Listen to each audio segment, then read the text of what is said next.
Hey, what's up you guys? Welcome back to the channel. My name's Tiger.lilie.kibbe. I'm a real estate professional here in Nevada County, California, but I'm licensed to do real estate in all of California, and I do Placer, Sutter, Yuba, the surrounding counties, and even further out if necessary too for my clients.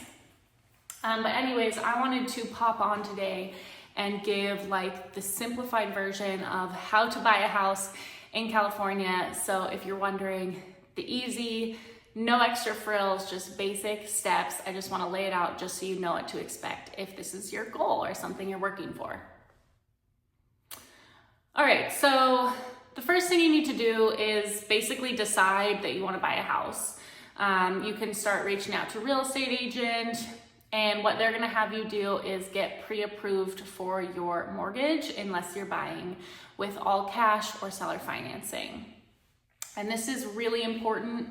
Most realtors you work with will have you do this so that you actually know what you can afford, because we've all seen deals get to the closing table and then we can't close because oops, the person wasn't actually going to qualify for that loan, and that just wastes everyone's time, including the seller and you, and it's just, you know, it's unproductive to really start looking for homes and properties if you're not actually pre-approved with a loan officer or a mortgage broker with a bank or something like that, okay?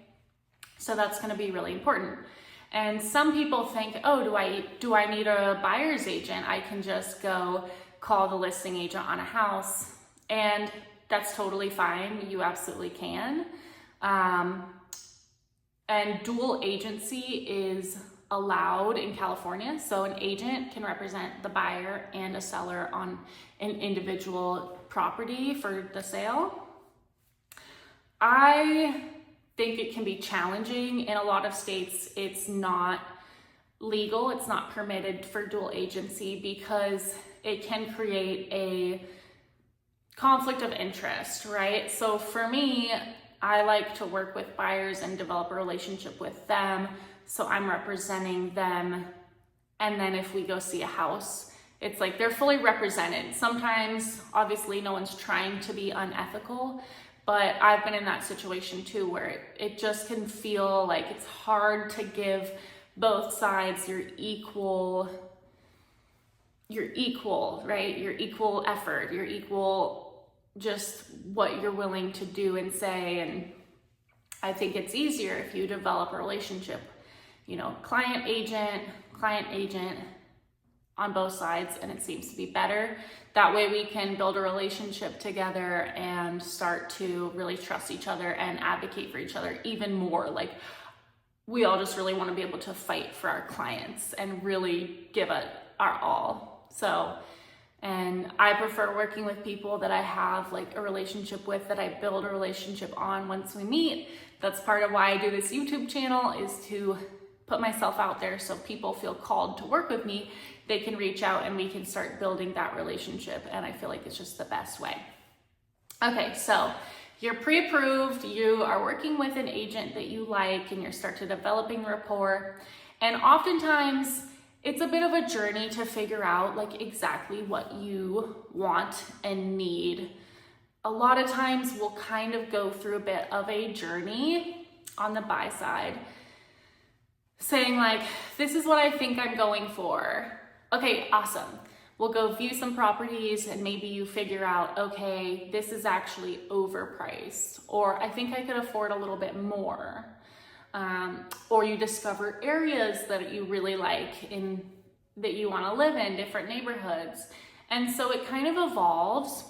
You don't need to know exactly what you want when you reach out to an agent. Like, we're there to help you figure that out. You don't need to have it all figured out. It's a bit of a journey. And I always tell my clients that you will get the house that's meant for you. Like, it will be a bit of a roller coaster. Sometimes we have to put in a lot of offers, and sometimes we just can't afford the house that maybe you really want. Or, you know, if different things happen throughout that journey that can be frustrating and draining and emotionally taxing. It can be a bit of a roller coaster, but you just have to hang in there and have faith that the right property gets the right person every time. It has to be right on all accounts. It doesn't have to be perfect because no house is perfect. There's little flaws in every single house, even a brand new built house. But the right house will get matched with the right person. And that's my personal belief. So I try to be a rock and help people just like, let's get through this together. It's gonna be okay. We're gonna find you the right spot. So if we lose out on one, it wasn't the right spot for whatever reason, right? Okay, so you have an agent, you're pre-approved, we're ready to start that process. So what's that gonna look like? We're gonna start, now that we know how much you're approved for, we can have a range, how much you wanna spend. You'll work with your loan officer. So we'll have a range that we're kind of shopping in, and we can really start shopping. This is the fun bit. This is when we go out there and start viewing a few properties that are your favorites, and we start to learn. I start to learn more about you, you learn more about you. It's kind of this really fun journey to find properties and to search. And in that process, my goal is always to educate my clients as much as I can on the homes, about homes in general. So I will, when we're going through the house, point things out as much as I can. I'm not an engineer, I'm not a contractor, but I have been doing this long enough to be able to note things that I see in the house. So as we go through, I'll say, okay, this deck looks like it's, in its last legs, or this roof looks, it's over 20 years old. That might be a problem. These trees will probably need to come down. The floor is, tilted, lots of different things. I'll point out the windows if they're double paned. I'll see if there's any, water intrusion or staining, just really important things to just note, because, and I do the same thing when I'm touring houses for myself.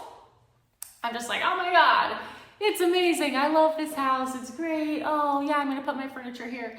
And sometimes you miss like red flags or yellow flags, things to not miss, things to look out for.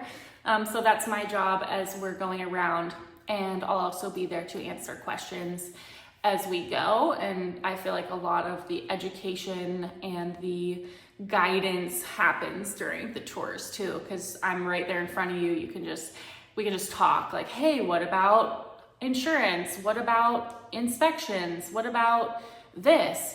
What have you seen about this? What's the market? Just any questions that you have. So that's the fun part.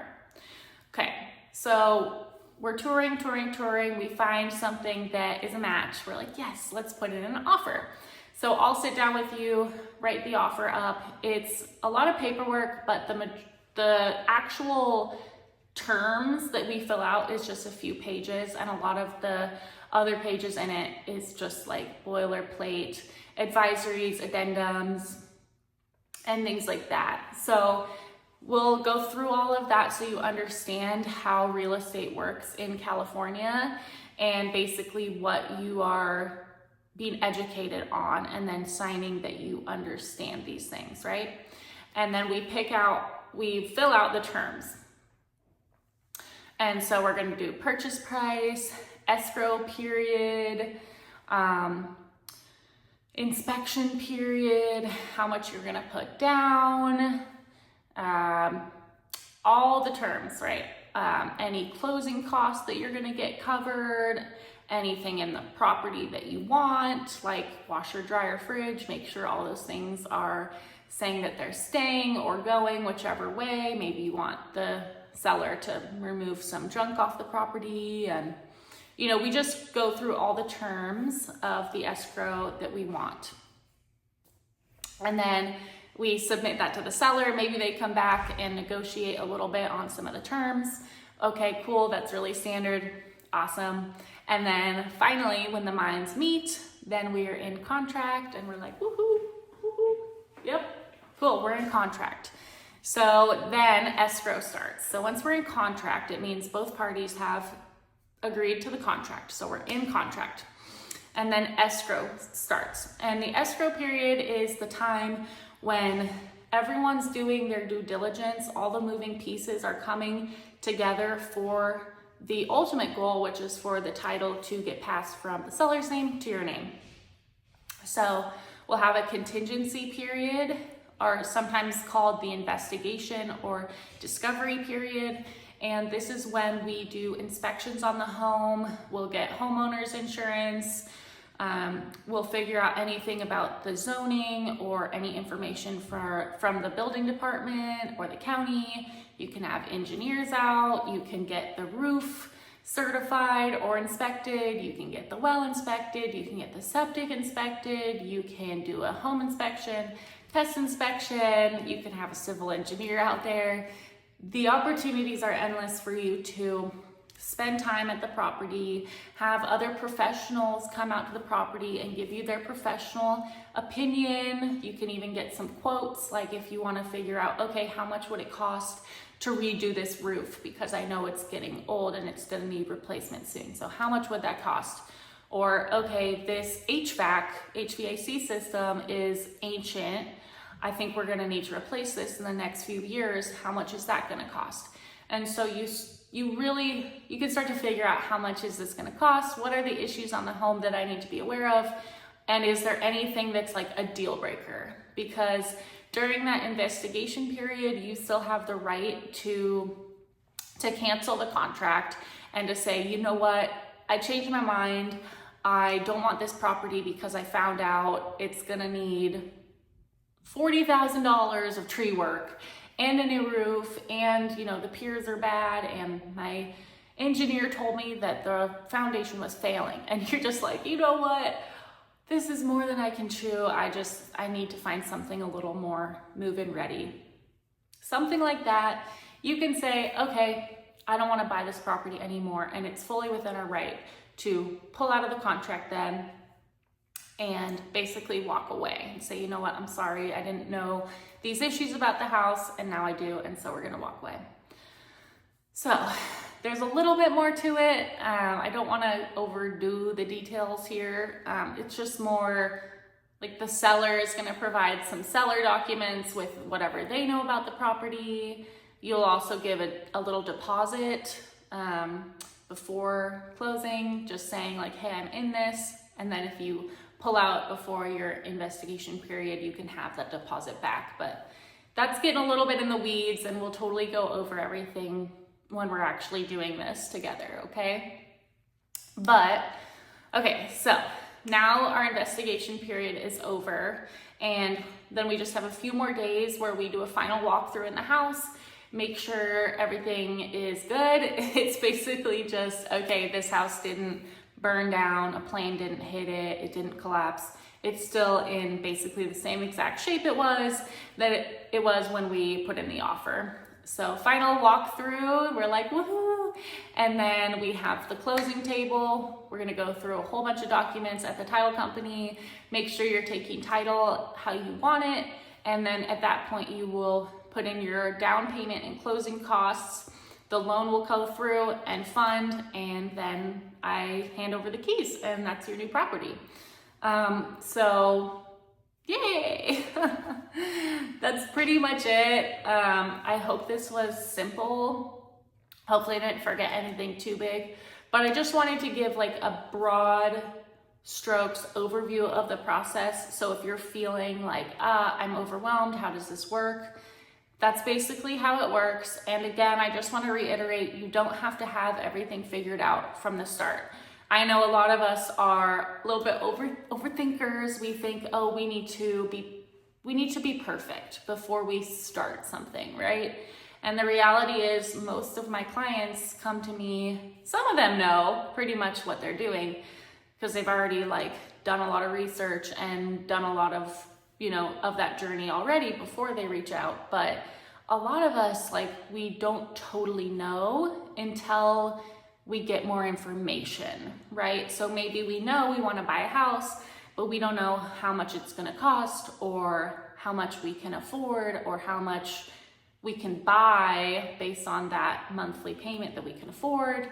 And so you start to learn things, and as you start really getting intimate with the homes on the market, the current inventory too, that helps inform you, and you can make educated decisions about you and your family and what you guys want to do. So I hope this was helpful. If you would like some help on your home buying journey or feel like this is a goal, I would love to help. The reason I put these videos out is so that I can meet people who want to move to Nevada County, buy a home in California, buy some investment property, sell their home in Nevada County and surrounding foothills areas. So please reach out. I'm just putting education out here, but I am fully happy to help no matter how far in the future you plan to make a move. So until the next video, I look forward to showing you around. Bye.